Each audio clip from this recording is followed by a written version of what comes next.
Câu chuyện mà tụi mình sẽ kể cho các bạn ngày hôm nay là một câu chuyện vô cùng đặc biệt mà đã được rất nhiều bạn yêu cầu.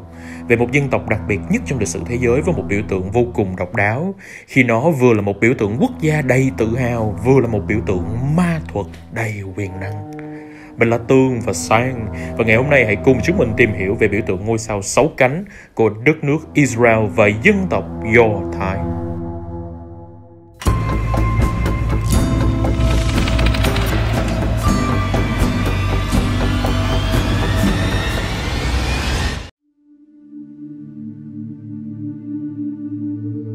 Hành trình phục quốc của Israel có lẽ là câu chuyện phi thường nhất trong lịch sử nhân loại, vì có vị trí nằm giữa Ai Cập và Lưỡng Hà mà người Hebrew hay Do Thái từ thời cổ đại đã liên tục bị các đế chế hùng mạnh xâm chiếm.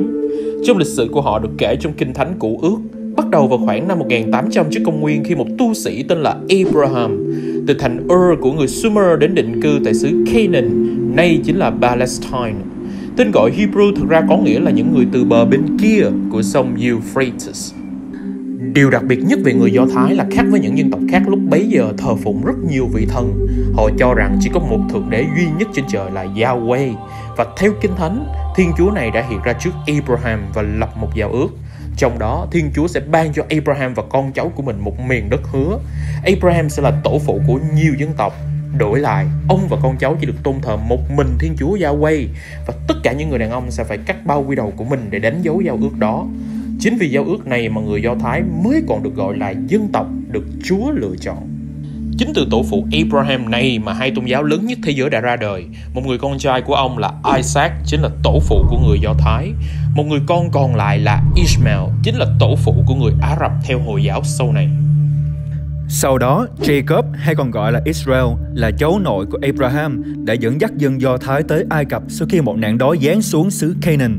Tại Ai Cập, họ đã trở thành nô lệ của các pharaoh, cho đến khi được ông Moses dẫn dắt trở về Canaan vào khoảng năm 1200 trước công nguyên.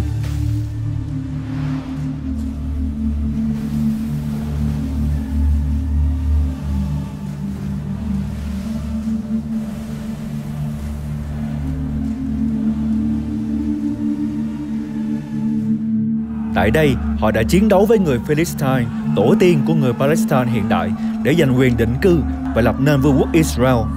Thời đại hoàng kim của vương quốc là dưới thời các vua Saul, David và Solomon. Sau khi vua Solomon thông thái băng hà, dân tộc Do Thái đã trở nên chia rẽ và sau đó bị người Assyria cũng như Babylon chinh phục. Họ bắt đầu cuộc ly tán tha hương kéo dài đến tận thế kỷ 20. Trong khi đó, người Ả Rập đã chinh phục và định cư tại vùng Palestine này. Người Do Thái sau đó tiếp tục bị đàn áp và thảm sát trên rất nhiều vùng đất khác nhau của thế giới. Thảm khốc nhất chính là trong cuộc diệt chủng Holocaust của Đức Quốc xã trong Thế chiến thứ hai, với hơn 6 triệu người đã phải bỏ mạng. Sau đó, chủ nghĩa phục quốc Zion do lãnh tụ Theodor Herzl khởi xướng đã kêu gọi người Do Thái từ khắp thế giới trở về miền đất hứa Israel và thành lập nên một quốc gia hiện đại vào ngày 14 tháng 5 năm 1948 với thủ đô là đất thánh Jerusalem. Cho đến tận ngày nay, người Do Thái và người Ả Rập vẫn tiếp tục xung đột với nhau vì khác biệt tôn giáo lẫn tranh giành lãnh thổ ở vùng Palestine này.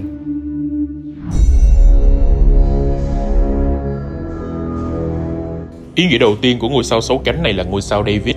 Vua David là vị vua thứ hai của vương quốc Israel. Ông được miêu tả là một vị vua chính trực, một chiến binh, nhạc sĩ và nhà thơ. Câu chuyện nổi tiếng nhất về vua David thực ra chúng ta đều đã biết, chính là trận đấu với gà khổng lồ Goliath, được ghi chép trong Kinh Thánh Cựu Ước. David thực ra vốn là một người chăn cừu dũng cảm của dân Do Thái, còn người khổng lồ Goliath là nhà vô địch của dân Philistine. Trong cuộc chiến giữa hai dân tộc, Goliath đã thách thức quân đội Do Thái, đấu một trận chiến tay đôi, nhưng không một ai dám chấp nhận lời thách đấu này. Ngoài trừ David nhỏ bé, người chỉ mang theo một cây gậy, một cái ná và 5 hòn đá đến trận đấu. Những tưởng Goliath với vóc dáng và vũ khí áp đảo sẽ giành chiến thắng dễ dàng, nhưng ngược lại, David chỉ với một phát bắn đá của mình đã bắn trúng giữa trán của Goliath và hạ gục được tên khổng lồ.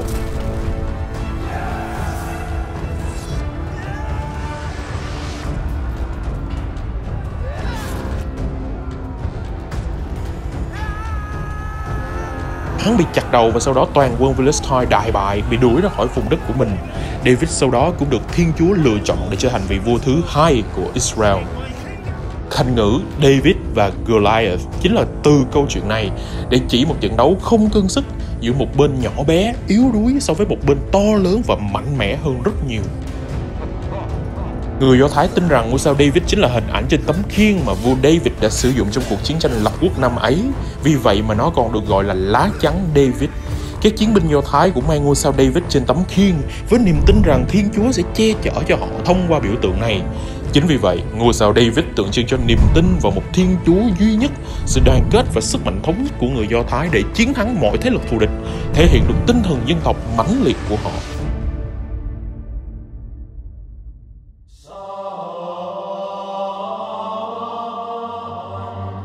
Ý nghĩa thứ hai của ngôi sao 6 cánh được gọi là dấu ấn Solomon. Vua Solomon chính là con trai của vua David, là vị vua cuối cùng nhưng cũng thông thái nhất của vương quốc Israel. Truyền thuyết kể rằng ông được chính Thiên Chúa ban cho sự khôn ngoan và trí tuệ. Ông sở hữu một số lượng tài sản khổng lồ và được coi là người giàu nhất trong lịch sử nhân loại. Thời gian ông trị vì là thời đại hoàng kim của một vương quốc Israel thống nhất, với việc xây dựng ngôi đền Do Thái đầu tiên ở thánh địa Jerusalem để làm nơi cất giữ phiến đá khắc 10 điều răn của Chúa đã trao cho ông Moses. Ngôi đền này sau đó đã trở thành trung tâm của nền văn hóa Do Thái. Theo di chúc của chính vua Solomon, ông đã nhận được một chiếc nhẫn quyền năng từ tổng lãnh thiên thần Michael. Trên đó có biểu tượng một ngôi sao 6 cánh và tên của Chúa Yahweh. Thật ra, biểu tượng ngôi sao 6 cánh đã có nguồn gốc rất cổ xưa, từ trước khi người Do Thái xuất hiện, và nó có liên quan tới những phép thuật kỳ bí dùng để bảo vệ con người tránh khỏi những thế lực hắc ám. Hai hình tam giác tượng trưng cho sự hợp nhất thần thánh, sự cân bằng hoàn hảo của các nguồn năng lực đối lập trong vũ trụ. Vì thế, dấu ấn Solomon chính là thể hiện sự khôn ngoan, thông tuệ vô hạn của nhà vua về những quy luật của Chúa Trời. Hình tam giác hướng lên trên giúp vua Solomon có thể ra lệnh cho các thiên thần.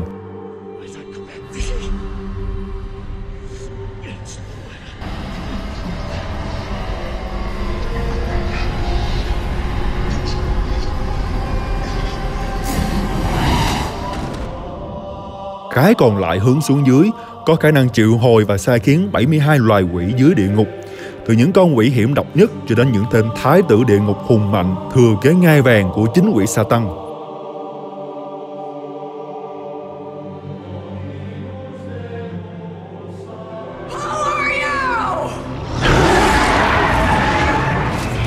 Vì thế mà ấn trận này trong thế giới ma thuật còn là một dấu ấn niêm phong dùng để bắt giữ những linh hồn ma quỷ xấu xa. Dù về cơ bản là giống nhau nhưng dấu ấn Solomon vẫn có thể được phân biệt với ngôi sao David với đặc điểm là hai hình tam giác được xếp xen kẽ nhau tạo thành một hình ảnh 3 chiều. Điều này được giải thích là để khiến cho các linh hồn quỷ dữ phải bối rối và chóng mặt, khiến chúng không thể làm hại được nhà vua.